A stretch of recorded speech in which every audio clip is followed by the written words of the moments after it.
In nomine Patris et Filii et Spiritus Sancti. Amen. Sancte Benedicte, ora pro nobis. Experienced exorcists will tell you that the St. Benedict Medal is very powerful, especially if blessed with the ritual specific to it. Its inscribed prayers are in Latin and are primarily represented with initials. These are powerful prayers against the temptations and other operations of demons and are available for all of the faithful to use, including an exorcism prayer. On one side, we see St. Benedict holding a cross and the holy rule that he wrote for his monks. On his right, that's our left, is the poisoned chalice with a snake inside, which broke when he made the sign of the cross over it. On his left is the raven that carried away the loaf of bread that was poisoned as another attempt to kill him. On his sides, in the center, we see the words partly abbreviated, Crux Sancti Patris Benedicti, that is, the cross of Holy Father Benedict.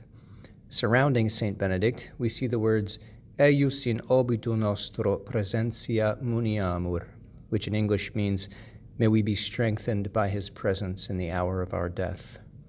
You might notice that on the medal, as opposed to the text below, it's all caps, and there aren't any J's or U's, it's all I's and V's. That's because that was the old Latin way of writing. Eventually they figured out it made more sense to visually distinguish between the vocal I and the consonantal I, and the vocal V and the consonantal V, and they made a little tail on the I to make the J, and they rounded out the V to make the U. And in most of the Latin I do, it makes sense to use that invention.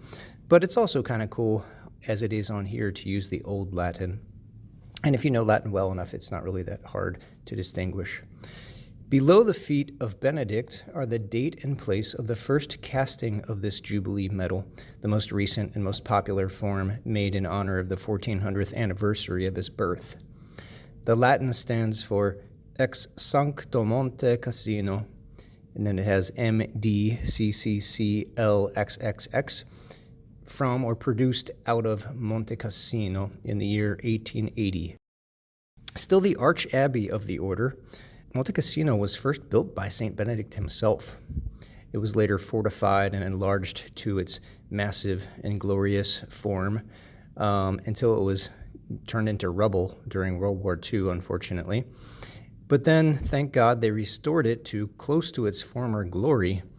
And now you can go there, you can see under the high altar are the tombs of both St. Benedict and his sister, St. Scholastica, which were miraculously preserved when a bomb fell and lodged in between them, but didn't detonate. And I highly suggest visiting that place if you ever get to go there. It's an amazing place. The other side has the St. Benedict cross.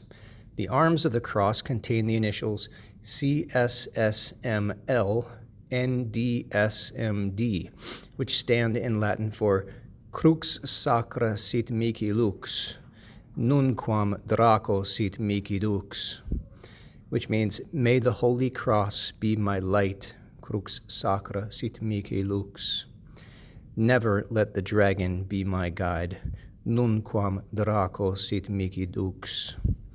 In the corners of the cross are the letters CSPB, standing for Crux Sancti Patris Benedicti again.